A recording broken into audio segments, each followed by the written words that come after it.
ప్రవచించిన విధంగా బోధించు, సమీకరించు, పోరాడు అనే అంబేద్కర్ తత్వాన్ని పరిపూర్ణంగా ఆకలింపు చేసుకుని లక్షల సంఖ్యలో ప్రజల్ని సమీకరిస్తూ తెలంగాణ రాష్ట్ర ఏర్పాటు ఆవశ్యకతను వారికి విడమర్చి వివరిస్తూ ఎక్కడ తెలంగాణ సమాజానికి ఏ నొప్పి కలిగినా ఏ ఇబ్బంది కలిగినా వారికి అండగా ఉంటూ తెలంగాణ సబ్బండ వర్ణాల కోసం పోరాడిన నాయకుడు కేసీఆర్ గారి నాయకత్వంలో అంబేద్కర్ గారు రాసిన భారత రాజ్యాంగం ఏ స్ఫూర్తి ఏ దిశనైతే ఇచ్చిందో అందులో పొందుపరిచిన ఆర్టికల్ 3 ఆధారంగా సంక్రమించిన ఈ తెలంగాణ రాష్ట్రంలో ఇవాళ నిజంగా కూడా కొన్ని బాధాకరమైన పరిస్థితులు నెలకొని ఉన్నాయి.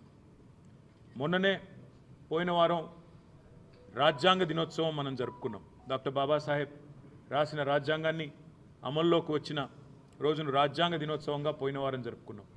మరి ఈరోజు వారి వర్ధంతి.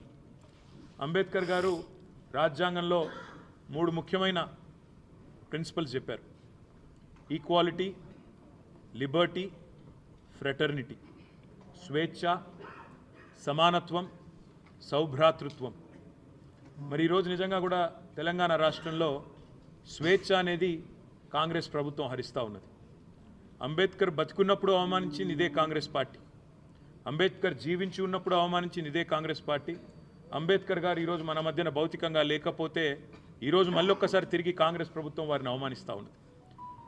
ప్రపంచంలో ఎక్కడా లేని విధంగా 125 ఫీట్ల 125 అడుగుల నిడివితో బ్రహ్మాండంగా కేసీఆర్ గారు హైదరాబాద్ నడిబొడ్డున